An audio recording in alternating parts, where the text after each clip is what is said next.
thank you very much for the film and for being here. I want to start by asking you a little bit about the point of the starting point of this film. What was the starting point for you, and how did you get to this main character, to the protagonist? Well, I'm since 2004. I co-founded and been board member of an organization called Breaking the Silence, which is an organization that collects testimonies of soldiers from their service in the occupied territories, and in the last 3 years has become the biggest enemy of the state, so the state claims. We are traitors, we are anti-Israelis, we are.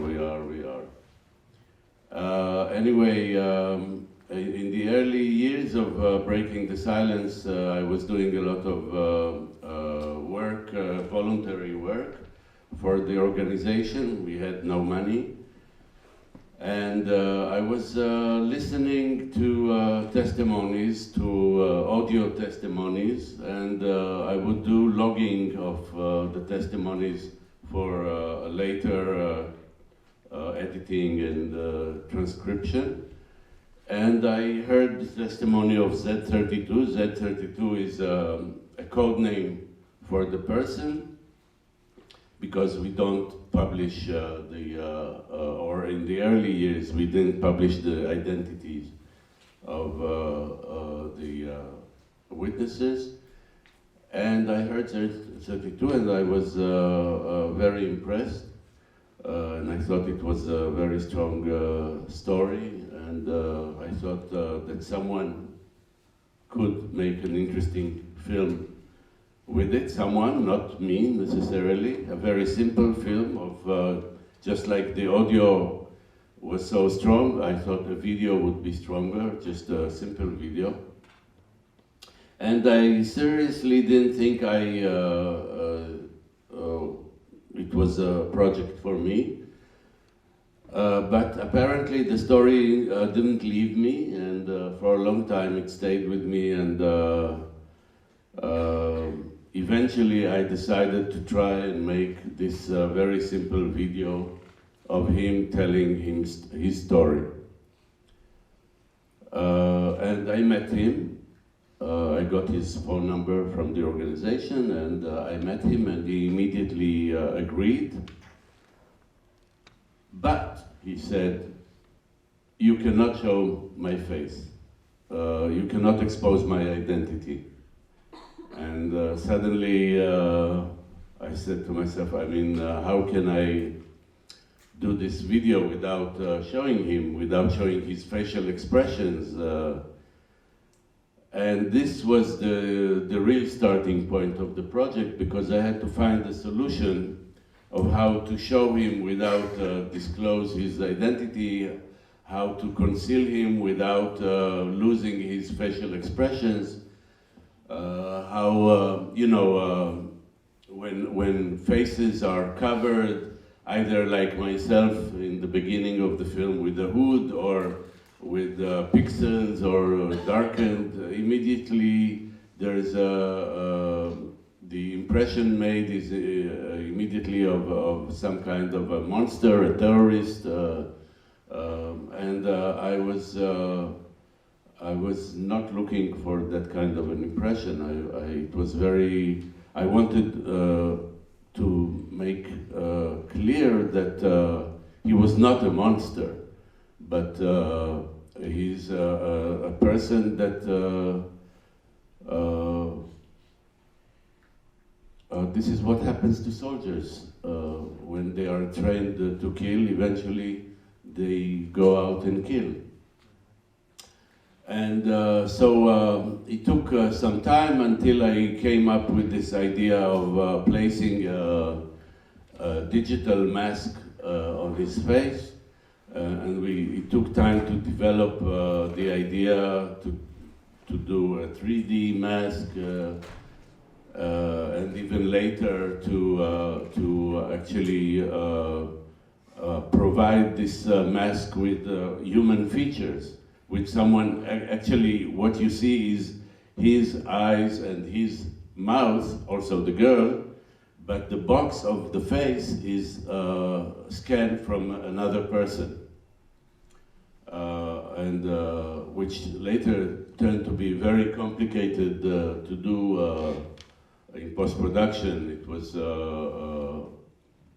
I mean, today it would have been much easier with the years that have passed and the progress in digital research, but at the time it was, we had to invent a method of how to do it. And I'm curious, what was special for you in the beginning? What was particular about this protagonist compared to the other cases you watched? Well, I think that first of all, the fact that it was a revenge operation, that those policemen that they were sent out to kill were not involved in anything. This was a revenge for a killing of Israeli soldiers the night before, but it wasn't by those people. And normally you think that a democratic state doesn't implement such methods. These are methods of a crime organization, of a terrorist organization. So I think this was the most the biggest interest in the story. Also, the fact that he said that he enjoyed it. Now, I don't think that what he meant was that he enjoyed the killing, but that he enjoyed implementing everything that he was trained for in action, putting in action everything that he was trained for. Which is, again, and he talks about it a lot, how bored they were, how they felt bad about not being able to go out and how to be activated. And I thought that this was an interesting description of the situation of the soldier. And also I liked the rhythm of his talk. I felt there was something strong there, his energy. So yeah, I thought it was interesting. And you asked him to keep a diary, no? Or how did it work with this part? There are two kinds of parts, no? The ones when you are with him and talk directly, and it seems to me that there are parts that he films, no, with himself whatever he wants. Yeah, wherever you see the girl, we are not there. It's only him and her, and he's filming.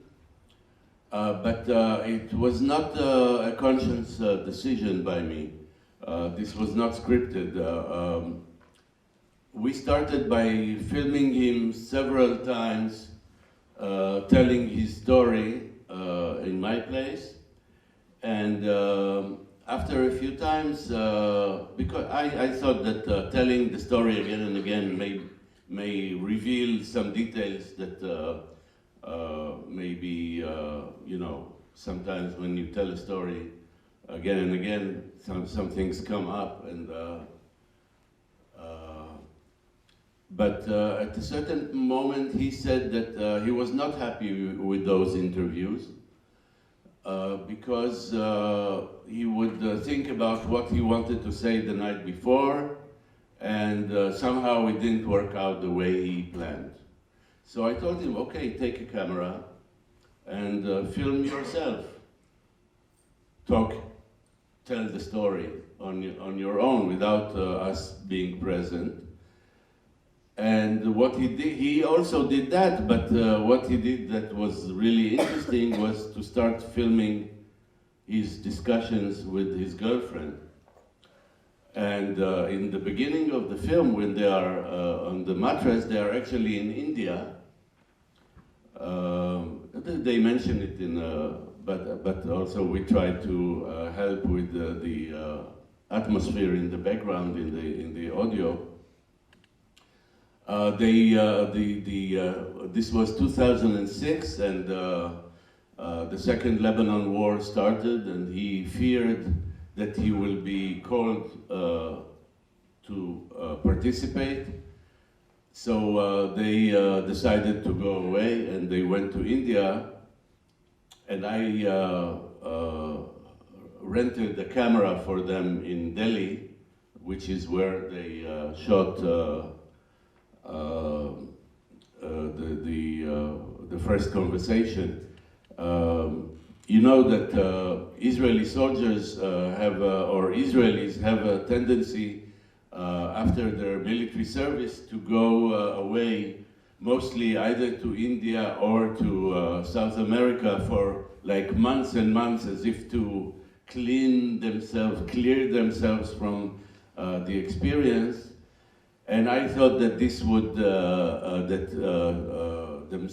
him shooting himself in India would maybe add another layer to the soldiers' experience, which obviously didn't work out, but something else much stronger came in. And when he returned back home, he gave me the tapes, and I watched them, and I was amazed by those conversations. So I gave him a camera and told him, don't listen to me. Do what, I have no instructions, just do what you like. And this is how the other conversations were taken. So in a way, he's the co-director of the film. And besides those interviews and diaries of his own, obviously there is another part, your comments or your interventions as a character. So I want to ask you, first of all, at what point did they came in the structure of the film? If it was since the beginning, like this, or? I think that at the moment that I realized that I was going to conceal his identity and provide shelter for him in my film, I understood that this could not go without comment, and that I needed to indulge with this within the film. Obviously, there's an ethical question there.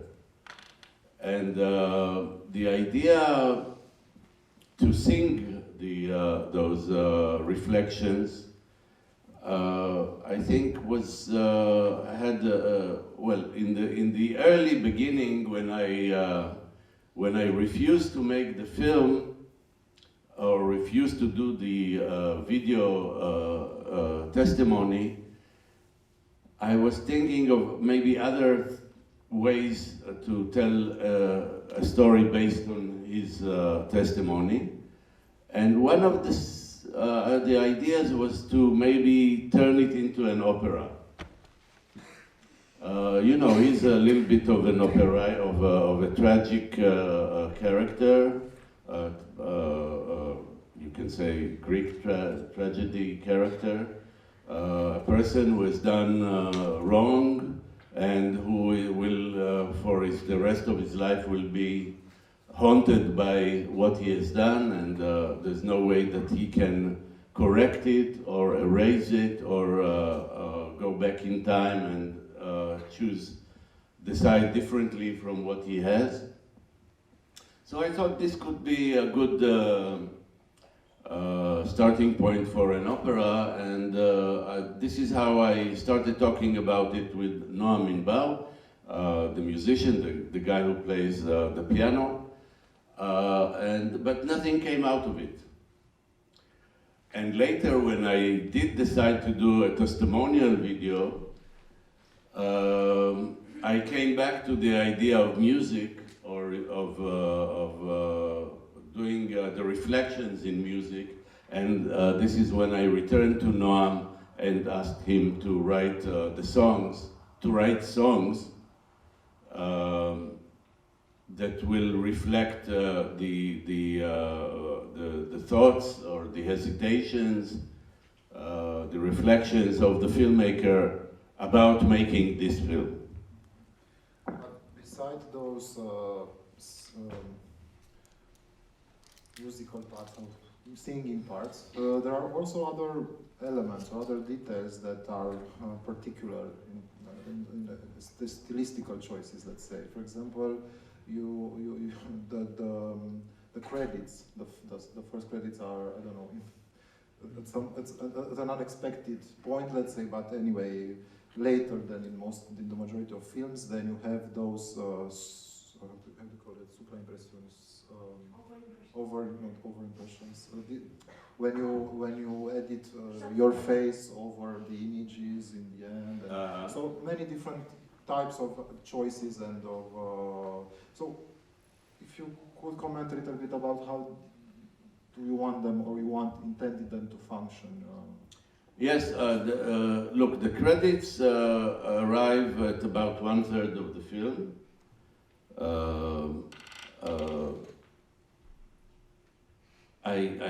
You know, there's a standard that credits are in the beginning, but well, in Apocalypse Now, the credits arrive at the very end of the film.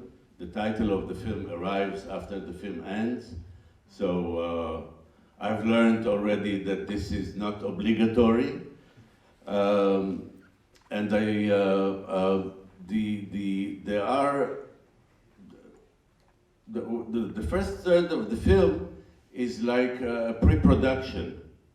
It's a pre-production for the mask, because it starts like a normal documentary blurred face, and then you start seeing parts of the face, and then it turns into a Greek tragedy kind of mask, etc.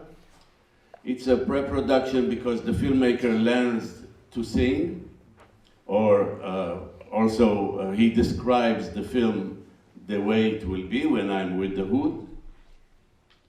And it's a pre-production for the soldier because this is when he tells about his training. It's before the actual event that we are going to talk about in the rest of the film. So I thought that the pre-production should be before the production, and that the titles should separate the pre-production from the actual story. Obviously, the pre-production is part of the story, but as an excuse, this is the excuse. Now, as for instance, me appearing between them when I sing that I'm harboring an assassin in my film, I thought that, well, this is like me appearing like a ghost or like a mask between those two masked people. I can't, you know, there were no formal explanations for that. In retrospect, I can, like you, I can decide what it says or what it seems to me. But basically, I felt free to do whatever I like. I mean, who will prosecute me for that? If you have questions in the audience or things you want to share, please, we have a microphone. Dacă aveți întrebări sau doriți să... Yes. I don't know if they hear you. Everybody needs to hear you. The last scene, congratulations for the movie. The last scene, the girl, do you know anything if they are still together? Because it seems to me like she was wondering, how can I live with that? How can I live with this man? She was asking herself. Well, they're not together anymore, but it was, well, I didn't get very intimately into it, but they stayed together for a while, then they broke up, then they became together again, and it took like a year or 2 years until they finally broke up completely. And as much as I know, both of them have now children from other partners.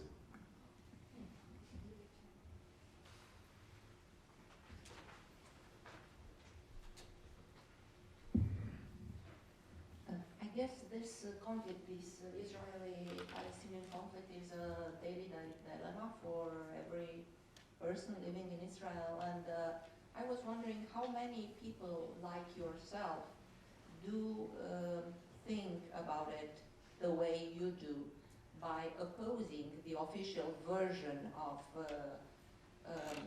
this everyday reality. Because those people, those that don't think like you, could say, you know what, we are in war, and in war shit happens. Such things are, retaliations are a must. So regarding the future of this conflict, what do you think? How was your film received in Israel?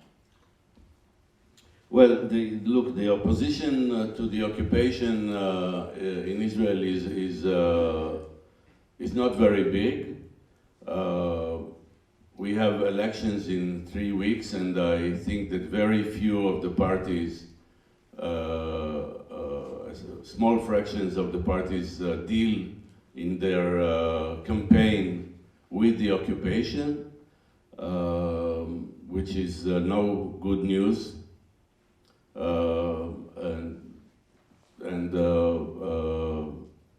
For instance, breaking the silence, which is main goal is to make the occupation visible, is, as I said earlier, in the last few years, considered the biggest enemy of the state, or inner enemy of the state.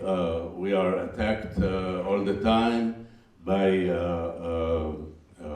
parliament members, by government, even by the prime minister, and the state already legislated 2 laws in order to try to limit our activity.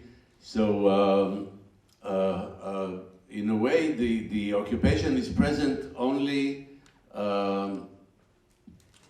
in a negative way. Well, in a negative way, meaning the public doesn't deal with the occupation, but deals with those who try to make the occupation visible and attacks them. So there's a very tiny discussion as to what is the occupation and what it does to the Palestinians and to the Israelis and to the future of the Middle East, or to the future of Israel and Palestine.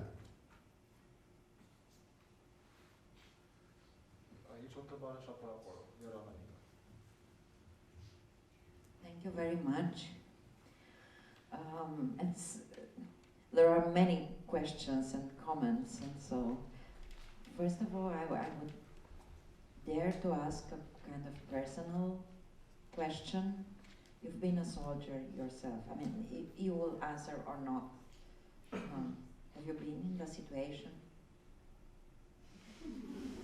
I was a soldier in the late 70s, and luckily I was not a fighting soldier, so I didn't have the opportunity not to get the training of a fighting soldier and not to be present in a combat situation.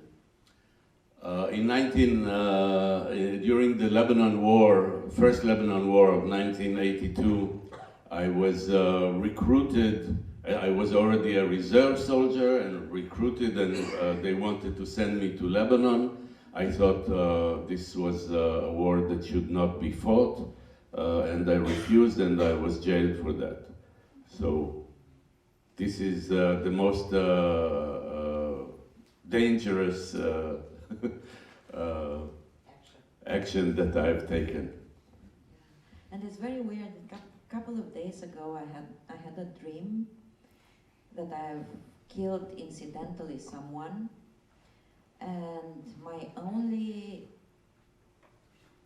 thought in the dream was how to convince the authorities that it was incidental. I didn't felt a thing for the fact that I killed a person. And the whole day I was haunted by this feeling, how come even in a dream I cannot, I can be indifferent or not to feel something for a killing. And watching the film, it came back to me, and it's really, I really don't understand how these people can come to terms back to a normal existence, to carry on. Of course, they were on duty, they were doing their job, but it's very, very hard to have a normal life and to get back to this. Have you so you still are in contact with some of the people, right? Yeah. Well, look, I'm not an expert on soldier psychology, but I can imagine. First of all, we know that there are endless numbers of, or many, big number of post-traumatic soldiers.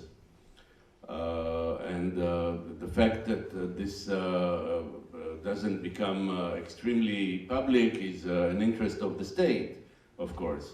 But if you wish, a film like Wars with Bashir by Ari Folman is a film that basically deals not with the trauma of the Palestinians, but with the trauma of the soldier that was present or very nearby the massacre of Saba and Shatila in 1982. I guess that we are being indoctrinated. First of all, that the service in the army is almost a sacred way to participate in the life of the state. We are indoctrinated that we are surrounded by enemies, that all they want to do is destroy us, get rid of us, throw us to the sea or whatever, to the Mediterranean. This has an effect, I guess, that I think that what Israel wishes mostly is that Palestinians would remain faceless, so that they're in a way concealed and inhuman, in that way inhuman, and as a consequence to that, their lives would not be worth bothering about. Look, this is a state of war for the last 70 years. The occupation is only 51 years old, but Israel was born 70 years ago with a horrific expulsion of many Palestinians and the creation of the Palestinian refugee problem. And just imagine, Israel is a state that was created by refugees and for refugees, and suddenly we create refugees. You have to find a way psychologically to live with that. And we live with that, or a majority of us lives with that. Again, this is a work of sociologists, of psychologists to explain how. I'm not sure that I'm good enough to do it. I can maybe shed some light on individual stories, but Israel is definitely a paradox. I'll repeat myself from yesterday's discussion, how do battered children become battering parents? Can you explain this to you? You would say, you experienced violence, so you know how terrible it can be. And or yesterday in the film Liberté, there's this person who was molested by his parents and grandparents when he was a child, and later molested his own daughters. How the hell can this happen when you know, when it's not an intermediate knowledge, it's a direct knowledge. I'm not sure I can explain that.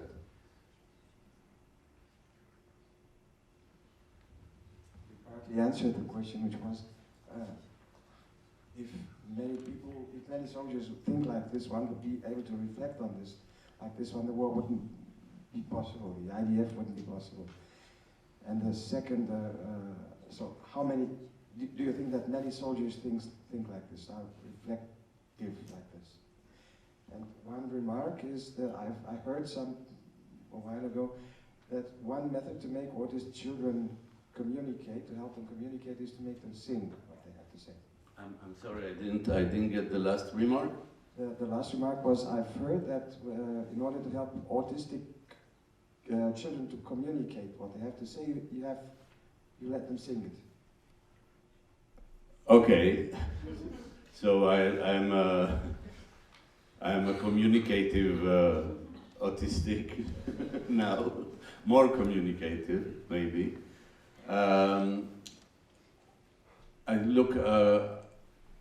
I don't know how many soldiers are ready to deal with their military service in the occupied territories. We at Breaking the Silence have collected, I don't know, maybe almost 2,000 testimonies, but this is a fraction, of course. You know, all Israeli Jews serve. So this is, what is 2,000 for? Lately we have started collecting. You know, the Breaking the Silence started in 2004, and we had a very we had the time mark of 2000, the beginning of the second Palestinian Intifada, as the period that we are dealing with, from 2000 and on. And lately, in the last year, we have started collecting testimonies from people who served during the 51 years of occupation. And first of all, it's very interesting that the methods have not changed. Basically, the stories are very similar.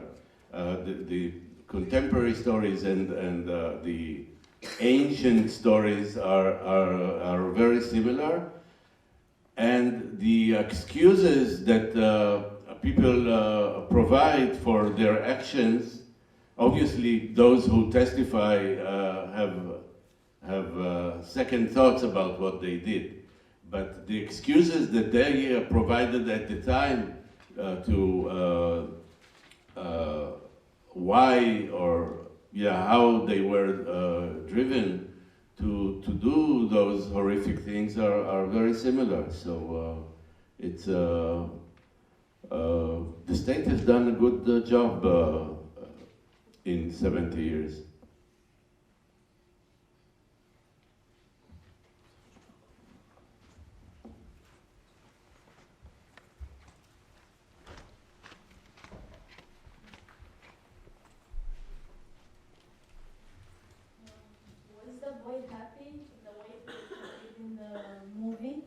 Like what he thought of the image, and if he was happy like that.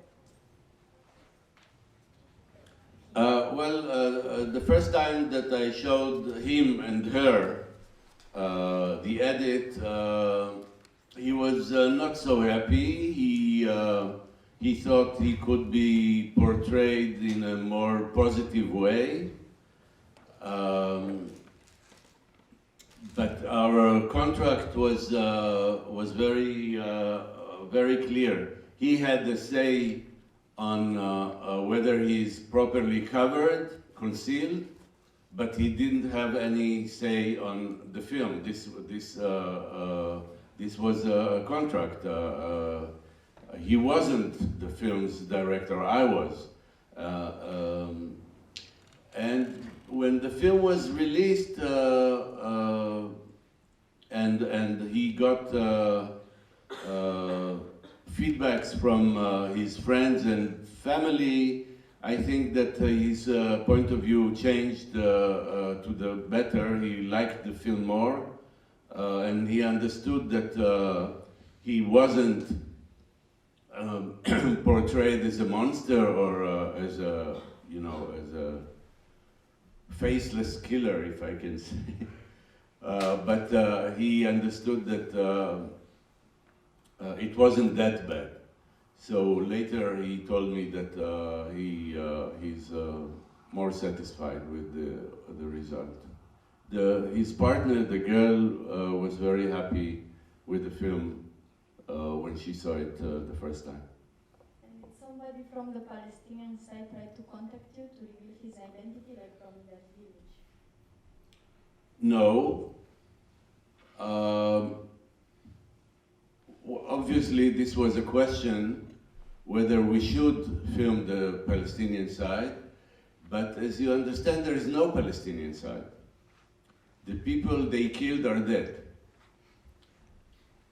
And their families, or they had nothing to do with the event. They have, obviously, they suffer the consequences, but they had little to add to the story of what happened or to the dilemmas that we were dealing with. There was, I was concerned with, of course, with the fate of the families. And okay, I should add something here. In the beginning of the film, there was another protagonist, Z32. Z32 was another soldier, an officer, who participated in the same action on the same night in a different location, because there were four different elite units going to 4 different locations on this revenge operation. And there was a moment in the beginning when I thought maybe it will be a gladiator arena between the two gladiators. Never mind. Luckily, we didn't get there. But then, but we filmed Mr. 67 for a while. Also, both of them together. And at a certain point, I discovered that the families of the assassinated policemen have sued the state for their killing, a civil suit. And obviously, in war, there are also civilian casualties, and normally they can't sue the force that caused the casualties. But if they could prove that this was a revenge operation and the attack on those people was just to shed blood, then maybe they could have won the lawsuit. And I proposed, and this could be made possible if people who participated in the action, in the operation, would testify as to the brief that they received before the operation, and its aims and the rationale behind it. So I proposed to Z32 and Z67 to come forward and help the families in their lawsuit. And Z67 agreed and even testified eventually in court, and Z32 declined. Well, the families lost the case anyway, but this is another story. And what happened to the witness? Nothing happened. I put him in contact with one of the biggest criminal lawyers in Israel, who provided consultation, and the truth is that the case went so unnoticed that nobody turned it into anything. So, but when he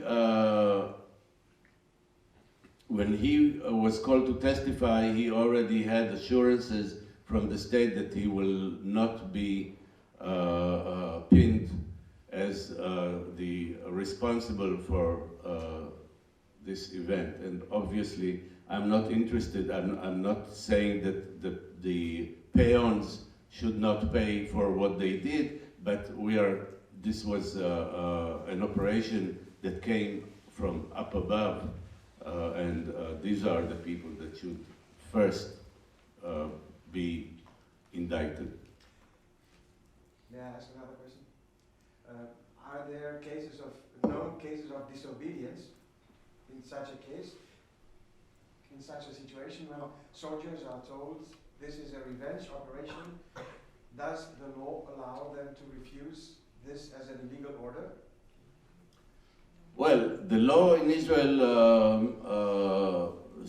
clearly states that when there is a black flag above an order, it's obligatory to refuse. This is following a massacre of Palestinian civilians in 1956 during a curfew on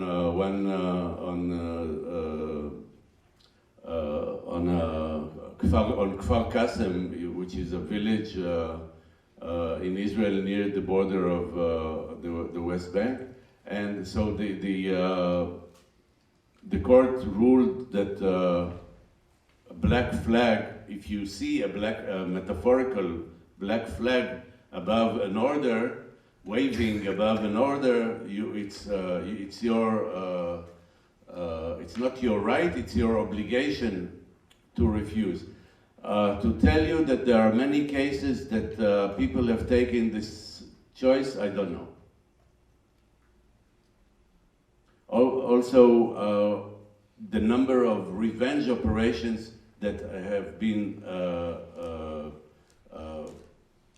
exposed are not many.